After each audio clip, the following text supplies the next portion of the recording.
Yaqinda YouTube tarmog'ida bir videoga ko'zim tushib qoldi.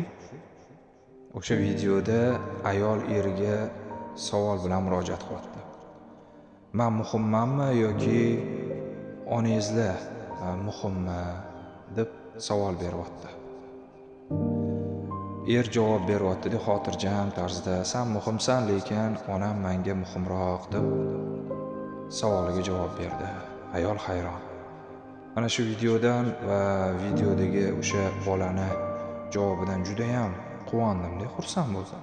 Sababi haqiqatda ona shunaqa bir zotki, farzandini har qanaqa holatda ham qabul qilaverar ekan-da. U xoh kasal bo'lsin, u xoh o'g'ri bo'lsin, u to'g'ri bo'lsin, kerak bo'lsa narkoman bo'lsin, farqi yo'q. U aroqxo'r bo'ladimi?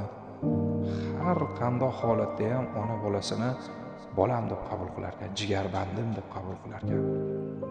Onani oldida bolani cho'nchagida puli bo'lmasa ham onasini oldida bo'lsa bo'ldi ekan.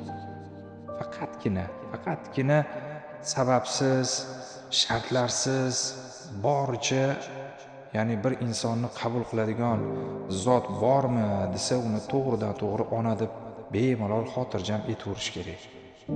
Bir kuni kechqurun uyqum bo'lmadi. Onam bilan xonamiz, ya'ni devori bitta joy, lekin men yotibman, onam boshqa xonada, men boshqa xonada. Kechasi bilan uxlolmay chiqdim. Keyin ertalab turib, oyimlar bilan choy ichib turgan mahalimizda o'g'lim kechasi bilan uxlamay chiqding-a, bolam deb gapiryapti menga. Keyin "Ona, qatdan bildingiz men uxlamay chiqqanimni?"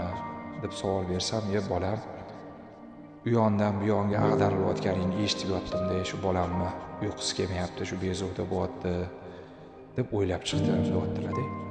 Men hayron qoldim shu javoblaridan. Chunki hatto yonimizda yotgan bizni juft halolimiz, ayolimiz ham ba'zan charchagan holatda bizni kechasi bezovta bo'lganimizni bilmay qoladi, g'aflatda qolib ketadi. Lekin bizni dunyoga keltirgan onamiz hech qachon g'aflatda qolmas ekan-da. Biz eson-omon shu uyga kirib kelsak, ularni ko'ziga ko'rinib, "Onajon, men keldim" desak bo'ldi ekan. Shuni o'zi yetib ortar ekan.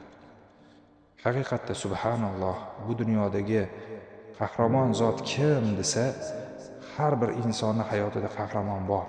U bo'lsa ham bemalol xotirjam ona deb aytaverish kerak ekan. Mana shunaqa do'stim.